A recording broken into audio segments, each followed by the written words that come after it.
ఈ మత్తు మందు పాడుగాను పొలగాండ్లు జీవితాలు పాడు చేసుకుంటున్నారు. ఎవరు అలవాటు చేసిరో ఏందో గాని బతుకులు ఆగమైతున్నాయి.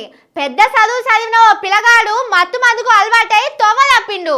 నిన్న ఆయనను అరెస్ట్ చేసి జైలు వేసిండ్రు. ఈ దాని మీదనే సీఎం సారు ముచ్చట చెప్తుండు. అదేందో చూద్దాం పండ్రి. రాష్ట్రంలో డ్రగ్స్ వాడేటోళ్ళు పెరుగుతున్నారు.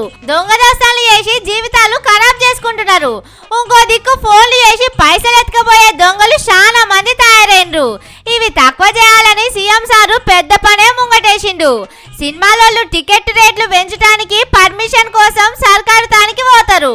అయితే మత్తు మందు వాడొద్దని కంప్యూటర్లకెళ్ళి ఫోన్లకెళ్ళి పైసలు మాయం చేసే దొంగలతోని జాగ్రత్తగా ఉండాలని వీడియోలు చేసి ఇచ్చిన వాళ్ళకే పర్మిషన్ ఇస్తామని చెప్పిండు. హైదరాబాద్ లో పోలీసుల మీటింగ్ లా రేవంత్ సార్ ఈ ముచ్చట చెప్పిండు.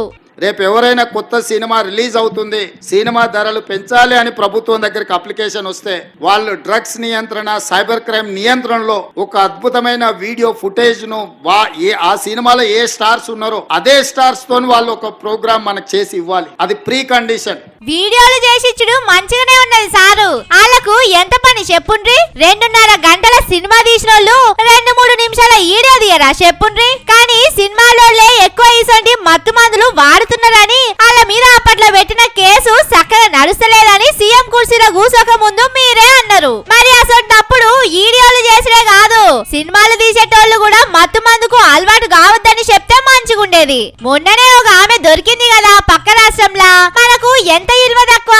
ఈ తాపకు మీటింగ్ పెట్టినప్పుడు ఆ ముచ్చట కూడా చెప్పుండ్రి. కానీ ఒక్క ముచ్చట సమజైతలేదు. పట్నం కాంచెల్లి పల్లెటూర్ల దాకా గంజాయి ఏడ దొరుకుతున్నదో పొలగాళ్లకు తెలుస్తున్నది. కానీ గింతమంది పోలీసులున్నారు, ఇంత పెద్ద కాందాన్ ఉన్నది. అయినా వాళ్ళకు గంజాయి జాడ ఎందుకు దొరుకుతలేదు?